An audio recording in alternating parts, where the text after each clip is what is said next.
Syria, the Assyrians, these Greek Syrians that were so pushing the Greek culture. We said the pressure rose and rose and rose, and the righteous people becoming fewer and fewer and fewer. What we call Hellenists, Jews that took on the Greek culture, were the wealthy ones, were the more cultured ones, the more powerful ones, the more politically connected ones, as is typical in these situations. And the simpler Jews stayed faithful to God, led by the scholars, led by the sages. And basically it became so unbearable being in Jerusalem because there was such a pressure on the people to leave God, and it was very violent pressure. So basically the Jews ran away. They ran to the hills, they ran to the mountains, they ran to the caves, and they ran to the little villages where they figured, you know, nobody's really looking here. This is like, what do they care? You know, it's not the metropolis, some little shtetl somewhere. So we can, you know, be covert. We can escape the scrutiny of the soldiers, of the laws, and we'll survive as Jews until this passes. And then we said that they started going after them in the caves, after them in the hills, after them in the mountains, and after them in the little villages. And they went from village to village, from town to town, demanding that everyone serve idols. And when they came to the town of Modi'in, where Matisyahu, who was a Kohen, according to some, he was a Kohen Gadol, a high priest, it definitely was a priest, it was definitely a priestly family. He was there with his family, seemingly, you know, again, to escape the public eye and to live as Jews. And when they were forcing people to serve idols, Matisyahu pulled out his sword and started killing them, both the idolater and the soldiers. And that was the beginning of the revolt. And we said it made absolutely no sense because Jews were completely outnumbered in every single battle. And the military statistics is to not be defeated. We're not talking about to win, but to not be defeated, you should have 3 times as many soldiers as the enemy. I mean, in those days, 3 to 1. And the odds are more like 1 to 16. They had 16 soldiers for every one of ours. And yet somehow, miracle after miracle, battle after battle, we just kept winning. It made no sense. It made no sense, but we kept winning. They said the first major battle, Antiochus sent 40,000 infantry and 7,000 cavalry under his best general, Lysias. And somehow we won. Don't ask. We had like 3,000 soldiers and we won. And then Lysias came back. This time he had 60,000 infantry and 5,000 cavalry. We had then 10,000. Remember, we spoke about this idea of how the Jews, more and more Jews were joining. As we were the winning side, more and more Jews were remembering God and realizing, look at all these miracles God's doing for us. He is really the truth. This is garbage. So more and more Jews were joining. So now we have 10,000 Jews against 65,000 soldiers, trained soldiers, and 10,000 untrained, poorly armed Jews. And again, we won. That was twice that Lysias led these armies against us, and we won. In the meanwhile, Antiochus dies. This is exactly what we're up to. This is new information. At this point, Antiochus dies, and it says, it's depicted in the sages, that he suffered excruciating physical ailments. He was incredibly ill. He couldn't move. He was on his carriage. He had this horrific odor that literally all of his soldiers and everybody just dropped him and ran away. He had a horrible odor. He had pain, scabs all over his body.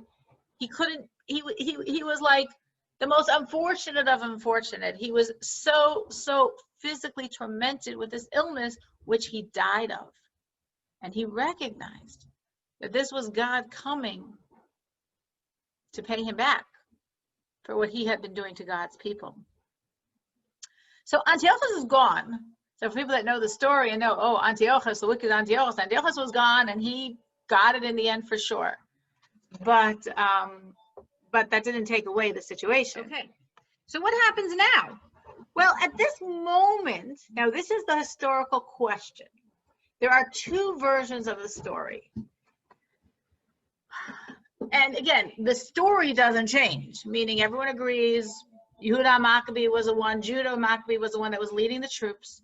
Matisyahu, the father, who we said actually started the rebellion, he passed away shortly after he started it. He passed away from old age, natural causes. He didn't die in battle.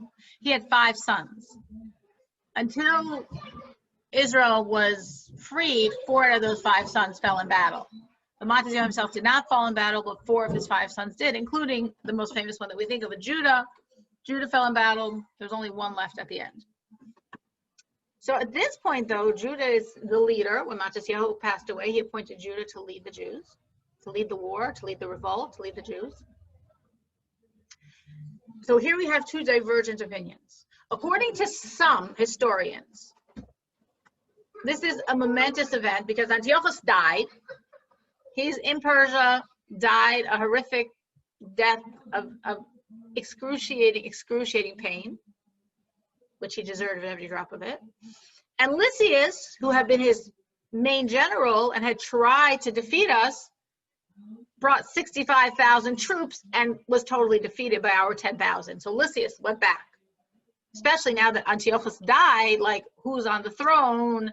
It was a very chaotic time in Syria, so nobody could be bothered dealing with Judah. So this was like an auspicious time for the Jews to march into Jerusalem and to regain the temple. So according to some historians, that's exactly what happened at this moment. And they came into the temple, they conquered Jerusalem, nobody was there. Lysias left, Antiochus was dead. The Hellenists knew their power was very weak. The populace now was supporting Judah, the hero, the Maccabees, everyone's so excited. And they march into Jerusalem. The Syrians are gone. They march into the temple. And they spent many days. It was a travesty what they saw. They had been offering pigs on the altar. They had stolen anything of value. They had defiled. They made it dirty. They made part of it a horse's stable. It was horrific how they tried to torture God's temple. So it took quite a while, several weeks, to repair all the damage, to remove all the idols, to remove all the filth, to do whatever they could to reconstruct the defiled altar. Finally, on the 25th of Kislev, what we know as Hanukkah, they were ready to begin the service.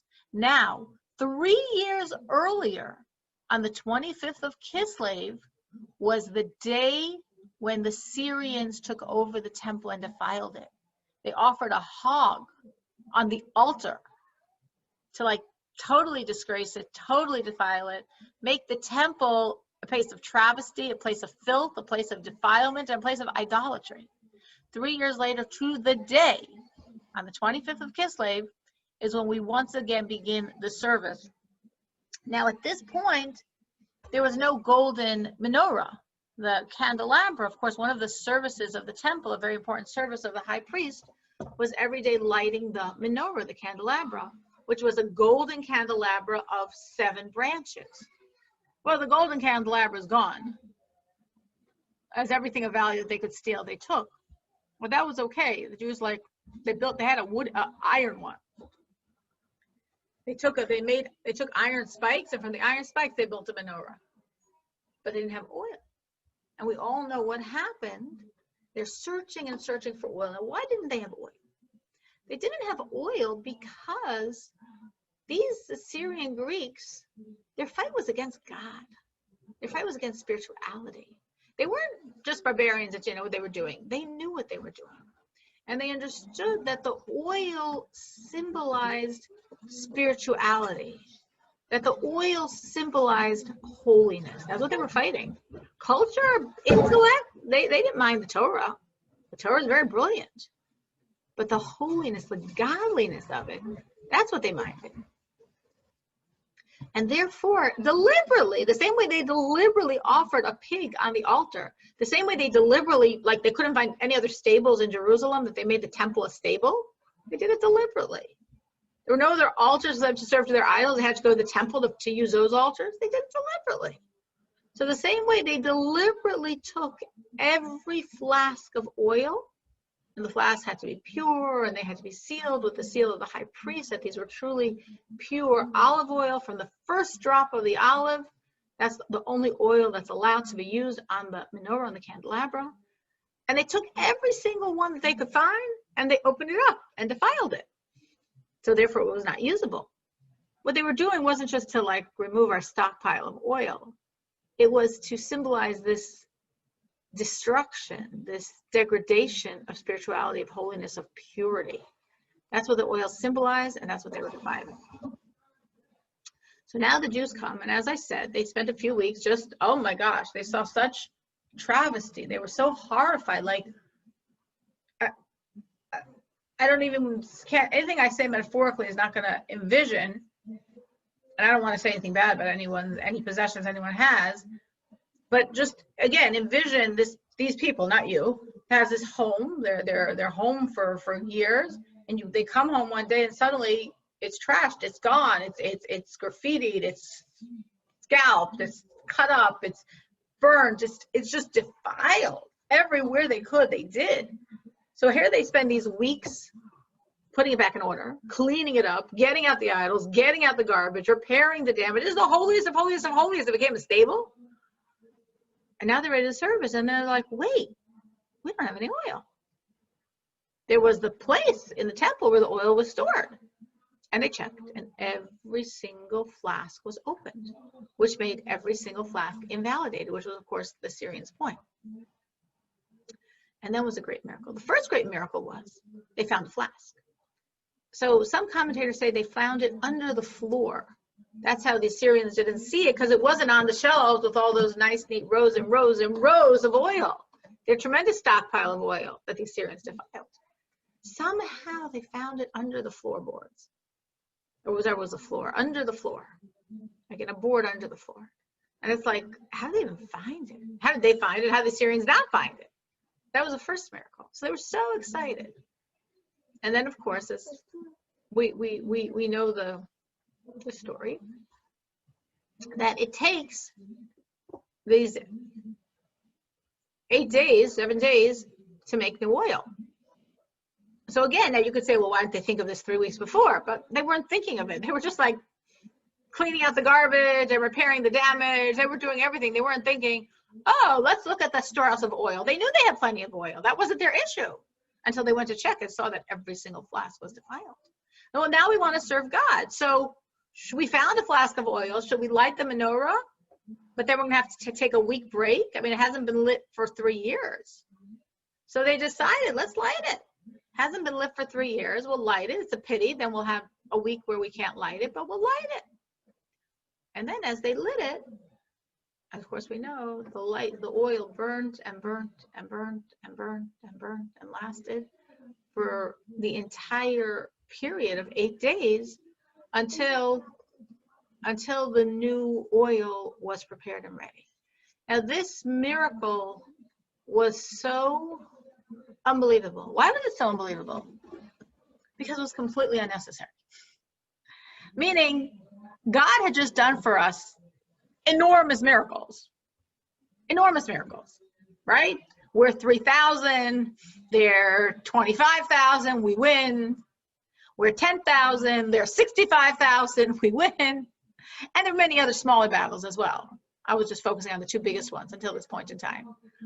God did many necessary miracles. Miracles for our survival.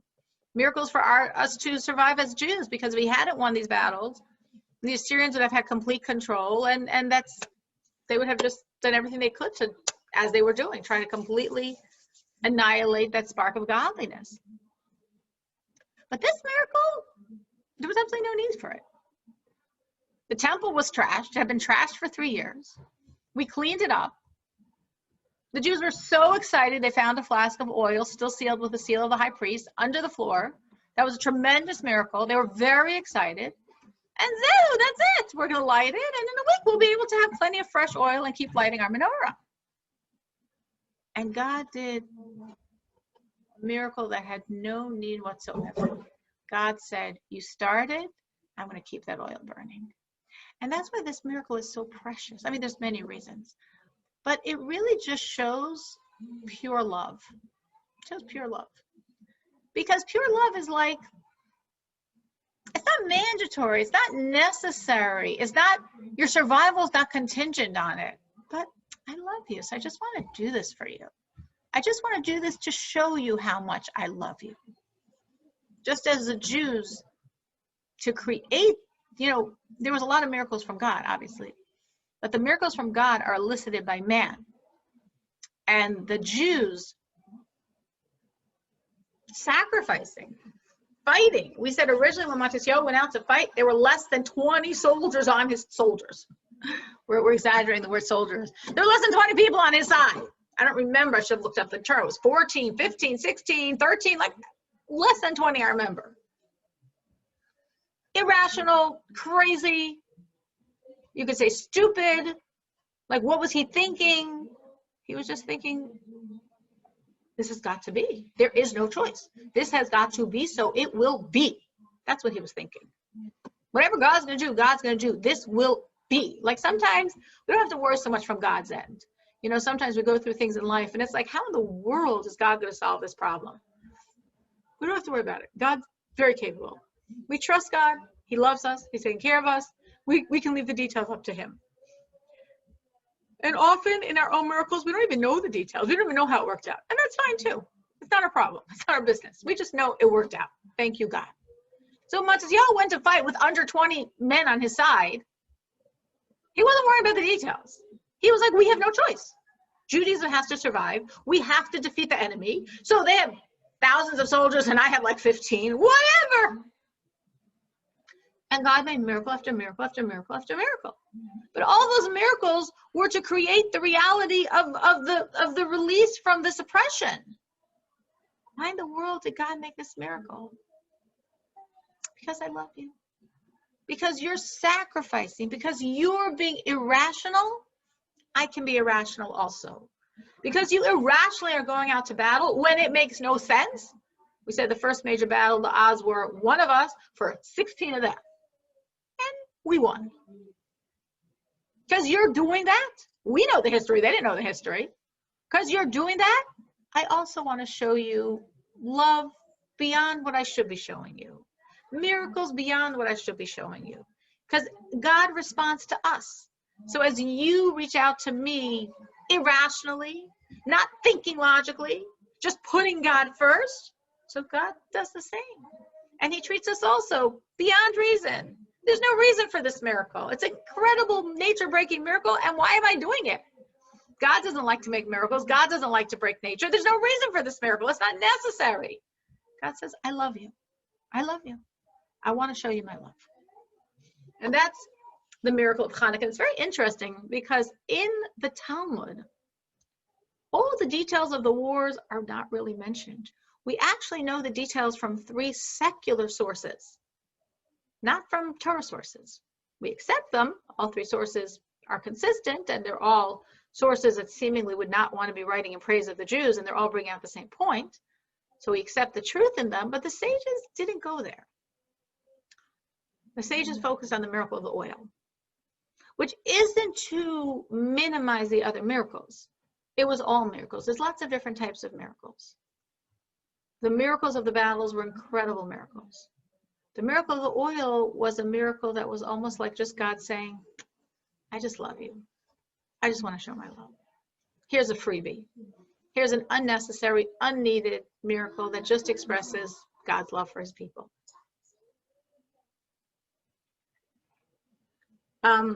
Now, when that happened, as the light was burning for 8 days, the Jews started partying. They started celebrating. I don't know what they had, but they were, every day they keep checking. It's still burning. It's still burning. It's still burning. They're watching the miracle with their physical eyes. So they had an 8-day celebration as the oil's burning for 8 days. A year later, the sages did not establish it as a holiday then. A year later, the Sanhedrin established this 8-day holiday to commemorate this great miracle. Also to commemorate the miracles of the battle. And sometimes people are unaware of that. Meaning it's to commemorate both. The miracle, the holiday of Chanuka is commemorating all the miracles of the battles and the miracle of the oil. And the miracles of the battles are actually commemorated by us making festive meals on Hanukkah, meaning we haven't yet hit the high holidays, so thinking about your latkes is quite a bit away. But there is a concept to make festive, joyous miracles on Hanukkah. Of course, we know there's a concept of frying and using lots of oil. There's also the concept of dairy. But in general, you know, it's not just like, oh, hey, we're Jews, let's eat. No, it's because there were two types of miracles. Miracles necessary for the body, all the miracles of the war, miracles expressing the soul, the miracle of the lights of the menorah that burnt for 8 days. So to celebrate and express the miracles of the body, we feed the body. And therefore, it's a very big issue. It's a very appropriate thing to make festive, joyous parties and meals throughout this 8 days. And to celebrate the soul, we light the Hanukkah menorah. Now, do not get confused. Our Hanukkah menorah is not commemorative of the menorah in the temple. Because as I mentioned before, deliberately, the menorah in the temple was 7 branches. Our Hanukkah menorah is 8. So the menorah in the temple has 3, 3, and 1 in the middle, 7 lights. Our menorah has 8 for the 8 days the candles, the oil burnt. So it's not commemorative of the menorah in the temple, it's commemorative of the miracle with the menorah. So again, Hanukkah was established a year later. It was established to celebrate and thank God for the miracles, miracles of the body, miracles of the soul, the mandatory miracles, the extra perks that Hashem shows how much he loves us miracles. We make parties and festive meals to celebrate the body's miracles, and we light the menorah to celebrate the souls. Now, I said to you there's a historical question on a point in the history I'm telling you. And I said that nothing I said so far is historically questionable. The historical question is when precisely this happened. So I told you the more common version of the story, version of our history, which is, as I said, Lysias, the chief general, suffered this horrific defeat, right? He had 65,000 troops. We had 10, and we won, and he lost. And Antiochus died in Persia from this horrific ailment that our sages describe, a horrible ailment, which was clearly divine retribution, and he understood it was divine retribution, and everyone understood it was divine retribution. So, according to that version, this was the time when Judah, the Maccabee, could march into Jerusalem and take back the temple, because the Syrians are a mess now. Their king died, their chief general fled, their soldiers all ran away if they survived. So this is the auspicious time for them to come in. But we're not done the history. We have 25 more years of battles. As I said to you, Mattityahu had 5 sons. He died naturally. 4 out of his 5 sons died in battle. Most of them dying, I believe all 4 of them actually died over the next 25 years. This was a temporary respite, and the miracle of Hanukkah continued, and the celebration of Hanukkah continued. But for the next 25 years, the Jews are battling for their independence from the Syrians. That's the classical normative way history looks at it. But there are other historians that disagree and that say, no, the miracle of Hanukkah did not happen now. This whole exact thing happened. The whole thing, the 25th, and the oil being found, and the oil burning for 8 days, that's not disputed. But when it happened, they say it doesn't make any sense it happened in the middle. There were still Syrian forces that Judah would not have been able to get to the temple, and it happened at the end, meaning it happened 25 years later. 25 years later, when they finally really got rid of the Syrians, now, of course, it's not Judah because he's long gone, but now the Jewish troops conquer Jerusalem, go to the temple, and then everything happens exactly as I said. Clean it out, and the stable, and the hogs, and the idolatry, and the desecration, and the oil, everything the same. In any case, if we're going to follow the normative, how we usually learn it, at this moment, we see how much God loves us. We see the miracles, but we still have a long haul. We have 25 more years. If you can envision like your own life, just think however old you are and then now fast forward 25 years. Or if you prefer to go backwards in time, think of 25 years ago and now. In either case, it's a huge chunk of a lifetime, huge chunk of our lives. It was 25 more years where the reason, and the Jews are fighting for their independence. This is not like the American Revolution. This is not like the French Revolution. This was fighting for spiritual freedom. And the reason how it's so clear that it was fighting for spiritual freedom is because we've been under rulers since the destruction of the first temple. From the destruction of the first temple, and we know this history because we've learned it together, we were under the Babylonians, we were under the Persians and Medians, then we were under the Greeks, then we were under the Ptolemies. We never rebelled. Like, how could we possibly rebel? We don't have the army, we don't have that's not our forte, that's not our skill. Well, whatever, okay, God wants us to be subservient to another country, we're subservient. As long as we can serve God. As long as we can remain Jews. But now, when the Syrians were not letting us serve God, when they were taking away from us the ability to stay as Jews, now we rebelled. And we fought. And I'm saying we have 25 more years of battles. It was not all easy. Even though God made tremendous miracles, God still extracted a price tag. It was still very, very, very difficult 25 years. There were many, many casualties. Many casualties. Of course, as the years went on, more and more Jews realized the falseness of the Hellenism. More and more Jews returned to God. But honestly, there were still Hellenists. There were still Jews that believed in Hellenism, did not want to serve God, wanted the Syrians' rulership back on them, did what they could to fight against the loyal Jews, to fight against the Maccabees. So it was hard on both levels. It was hard because for 25 years we're fighting for our independence.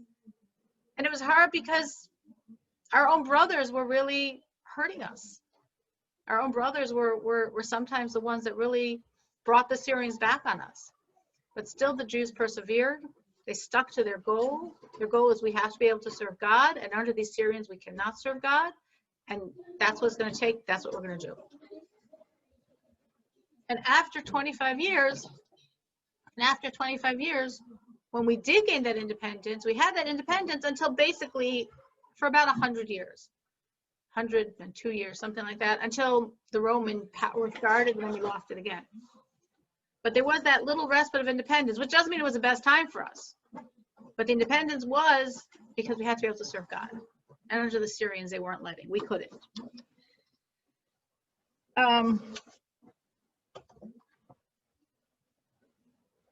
So we have here, as I said, many, many more years here of battles. So first we had, and also during these battles, we weren't only fighting the Assyrians, we were also fighting the local native Gentile nations that were very upset that the Jews were gaining this independence.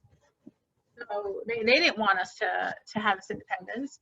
So all the little nations around us also, in other words, they were also all under the Syrians or the Ptolemies, but they fought us as well. So Judah, leading the troops, not only had to fight the Syrian soldiers, he also had to fight these native nations that were trying to start up because they didn't want us to gain any power.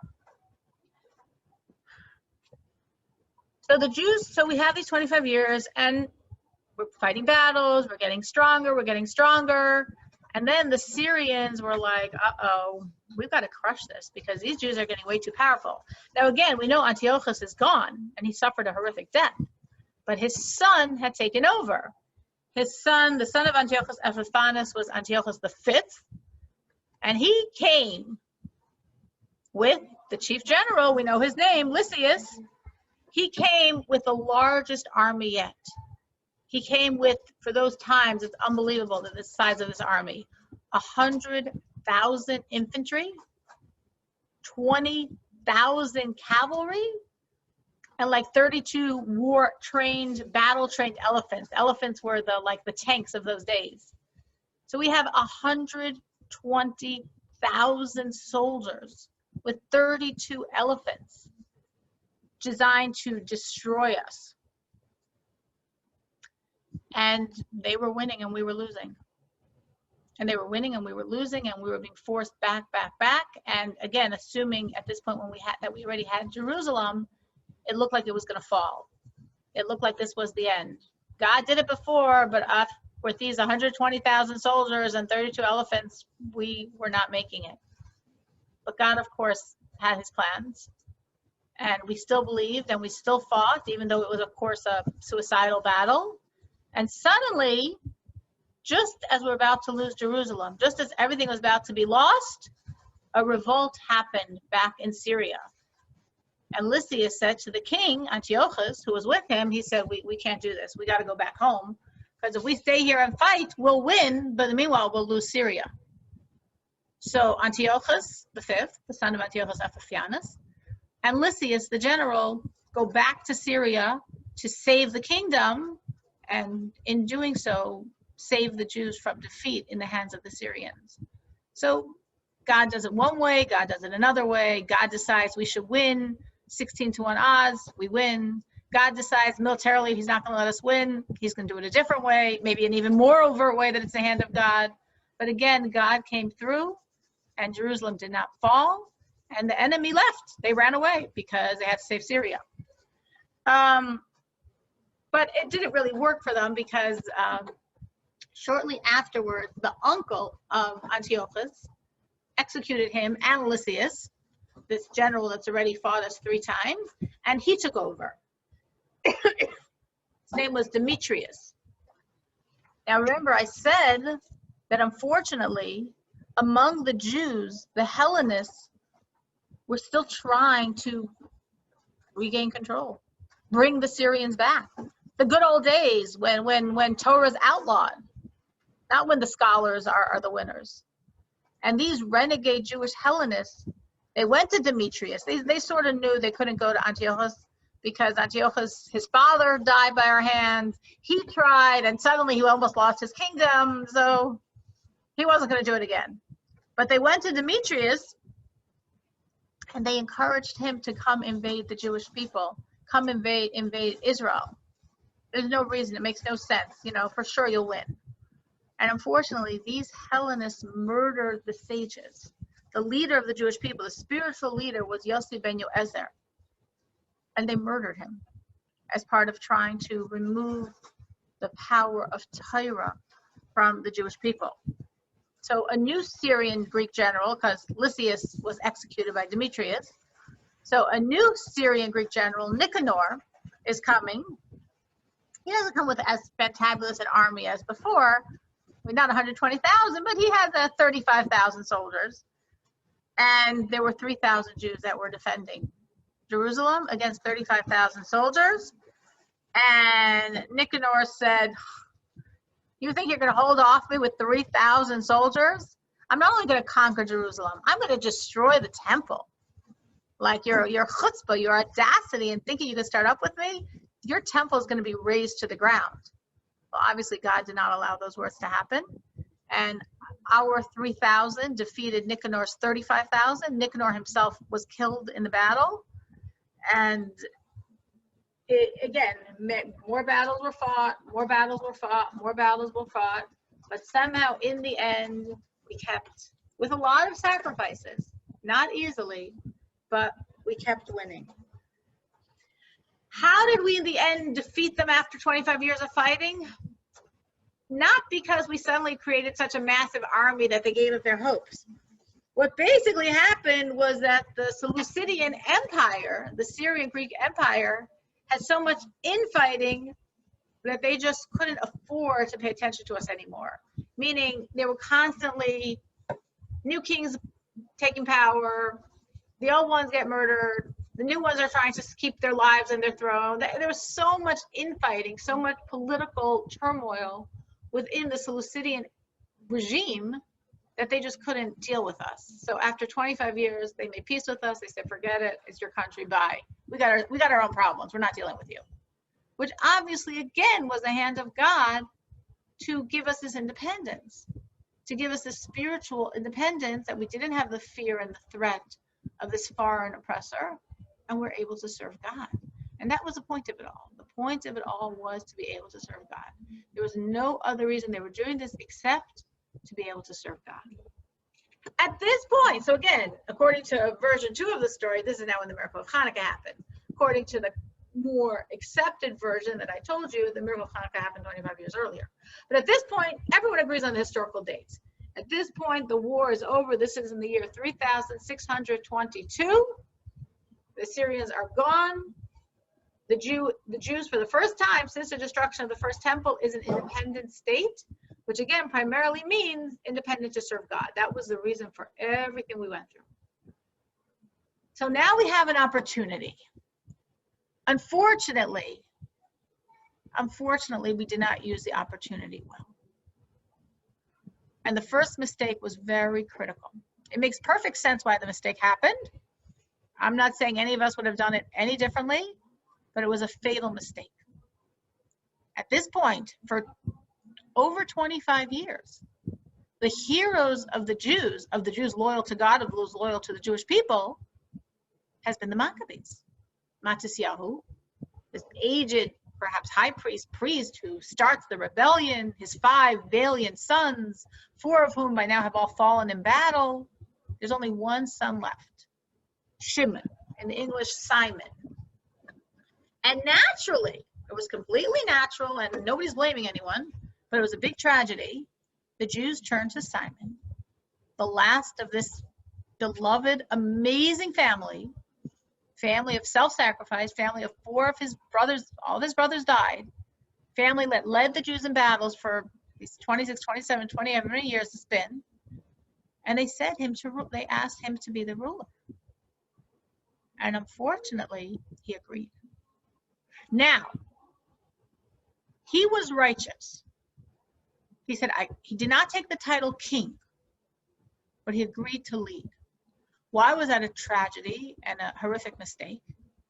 Because God had promised that the only kings of the Jews would be from Judah. And once King David took the throne, not only could the kings only be from Judah, from the tribe of Judah, they have to be a direct descendant of Solomon, the son of David. There's no other Jewish king except a direct descendant of Solomon, the son of David. That's why Mashiach, we were saying, of Simon's critical mistake, Shimon, the last of the Maccabees, and Miriam's face.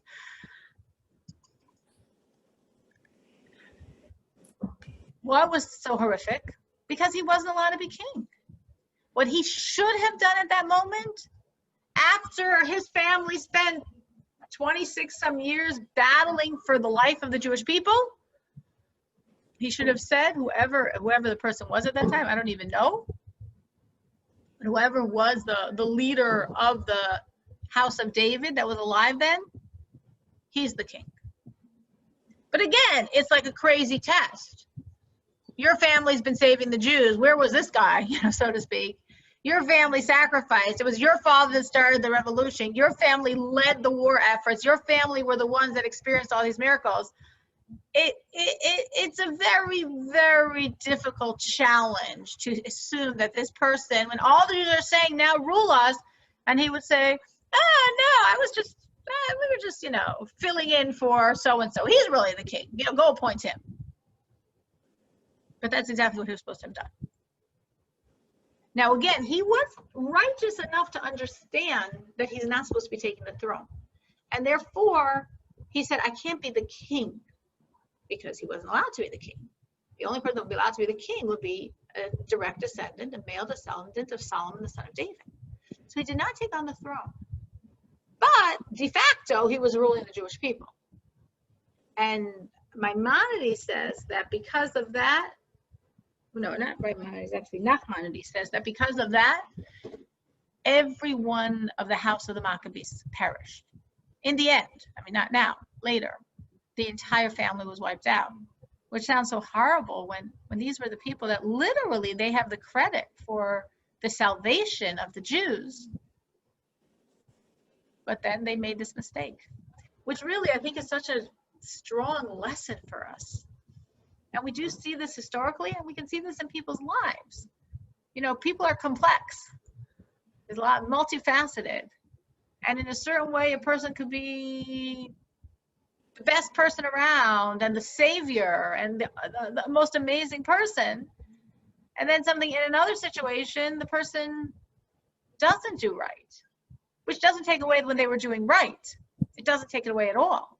The right was sincere right, but that right doesn't guarantee you're always going to make the correct choices in life. And it also shows that God sometimes, like even such a person who, again, however old he was, he spent the last 26 some years of his life fighting, and he was a priest, not a warrior. And still, God was testing him.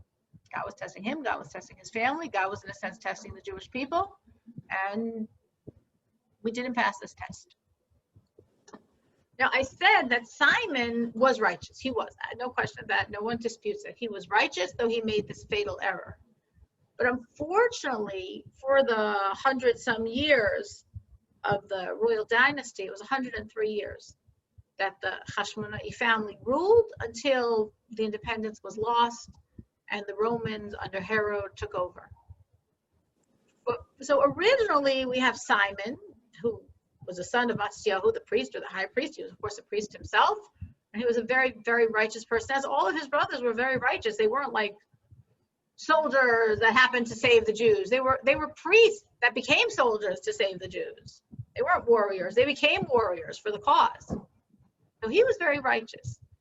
But unfortunately, over the 103 years the Hashmona'i family is ruling, they became corrupted. And this is unfortunate that we see this happens as they have power, as they had, so to speak, the money. People get influenced. I think we see this from both ends of the story, both the Hashmonaim taking on the royal dynasty and how they acted as they were kings.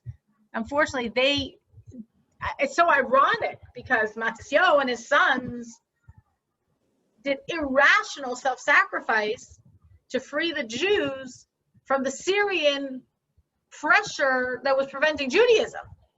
And their own descendants basically left Judaism, basically became under this same Hellenist influence that Matisyahu and his sons risked their lives, lost their lives, experienced incredible miracles to save. Their own descendants fell prey to it because it's a hard challenge. Because when you're in a position of a lot of power, your position of money, you're surrounded by people that are not loyal to God, which is a type of people that are hanging out in the royal scene. It's a challenge. It's hard. We say, God, don't bring us to tests. Al tiveni lo lidei nisayon. Don't test us, God. Because we understand that even if we really are firm in our beliefs and are connected and we know who we are, we know what we want out of life, we know how important God is in our world, but still, challenges can be very challenging. They can be very rough. They could take people that seemingly are so strong and they can still lose it. As unfortunately we see it happen here very tragically. And again, I think the lesson we can derive from this is in ourselves understanding how important it is who we are friends with, how important it is what places we connect ourselves to, what people we connect ourselves to, and how important it is never to trust ourselves too much, and to understand that any one of us could fall prey. Any one of us can. Any one of us can do things we wouldn't imagine we could do if the situation creates that, that pressure on us. So it's very ironic, but the descendants of the Hashmonaim, again, the ones that risked their lives to free the Jews, became so far from God that they began persecuting the Torah observant Jews, that they even murdered Torah observant Jews. That's how far the descendants went. And again, we're not talking about 500 years later, because the entire monarchy, the entire reign was 103 years. So how quickly over those 103 years, the children, grandchildren, and great-grandchildren went from their illustrious ancestors. And also what the Hashmonaim did that was also considered, I mean, obviously, everything here we're saying is wrong. It was wrong they took the throne. It was wrong eventually they did start calling themselves king. It was wrong they left God. It was wrong they persecuted people that served God. It was horrible that they're murdering Torah observant Jews. And they also were very nervously protecting their own power. And if they suspected anyone of trying to take the power from them, they were very vicious. They would crush any person or any group of people that they thought was trying to take their power. They would fight wars for self-aggrandizement, which of course is totally antithetical to Jewish values. We fight if we have to. They fought for their own glory. So again, it's like so bizarre. How could this have happened? Look, this is Matisyahu and his 5 sons. What's going on here? But again, money corrupts, power corrupts. These things we have to be very, very, very careful with. And we should all be blessed with lots of money, and we should all be blessed with lots of power. And we should have the wisdom and the connection to God to use our money and power for good things, because it's very, very easy for it to pull us astray. The first next generation after Simon, after Shimon, was his son, who was very famous. We'll soon explain why, or maybe we won't, called Yochanan Horkanus. Yochanan Horkanus ruled for 31 years. So Simon was the only surviving one of the sons of Matisyahu. After his rule, his son Yochanan Horkanus rules for 31 years. That's about a third of the Hashmonai rule, because the whole Hashmonai rule is 103 years, and Yochanan Horkanus is ruling 31 of those years. So Yochanan Horkanus was really like almost the model of this tragedy, what happened to the Hashmonaim. Because Yochanan Horkanus started out really, really, really righteous. He was really righteous. Seriously righteous, truly righteous, not faking it, I want to impress people righteous. He was the real thing. And he actually made rules to help people serve Hashem. He made rules to improve the spiritual level of the Jewish people. He instituted laws, Torah laws, halachas, Jewish laws to make it better. But he also messed up. A very, very big mess up that he did, which had tremendous, horrific implications for the Jewish people, was he conquered the nation of Edom. Edom was one of the neighboring nations, or actually descendants of Esau, our not such beloved brother. And when he conquered them, he forced them to convert. He said, okay, we're expanding the Jewish people because we're going to make all of you Jews. Now again, I'm not saying he did it for bad reasons. He was just completely wrong, because this is antithetical to Torah values. In Judaism, we push away converts. A person has to be really, really, really devoted to conversion to make it in a Torah authentic conversion, because we keep pushing away converts. And he forced this whole nation to become converts. He forced this nation to become part of the Jewish people. And actually from that nation came Herod, who we mentioned earlier, forced converted Edomite, who brought tremendous, tremendous suffering to the Jewish people and destroyed the Hashmonai rule. Yochanan Horkanus was very righteous until the end. Unfortunately, I'm saying he ruled for 31 years and he was a righteous person, and he was even the high priest, which means he went in and out of the Holy of Holies for 31 times, and he survived each time, which meant he was holy. And at the very end of his life, he completely flipped. And he became a Hellenist. Technical term for it was a Sadducee. He became someone who went against the laws. He actually tried to kill out the people that were following the laws. And it's something that's completely ununderstandable to us. According to the sages, he was a high priest for 40 years. Other sages, say he was a high priest for 80 years. Understand what it means to be a high priest. To me, a high priest means, as I mentioned before, I want to explain what I said to appreciate this concept, that in Yom Kippur, the high priest goes into the Holy of Holies. It's the only day of the year that any human ever enters the Holy of Holies. And it says that if he's not worthy, he's going to die in that room.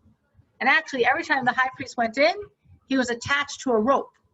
So if he died there, nobody else was allowed to walk in. They could pull him out by the rope.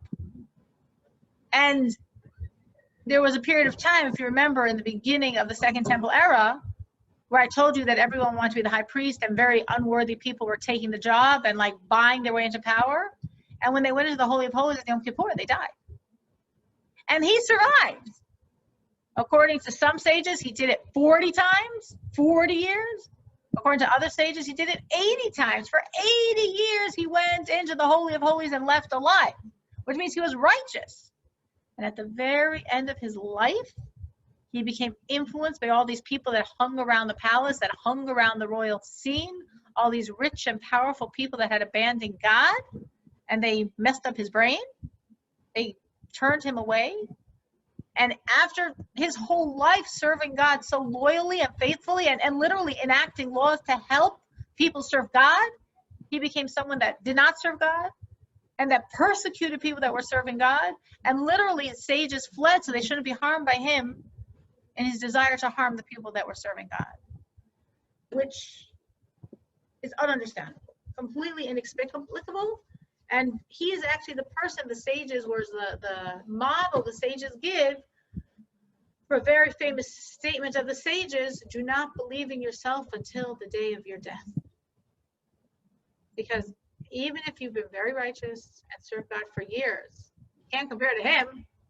Can't compare to a high priest for 40 or 80 years. And look what tragedy befell him at the end of his life.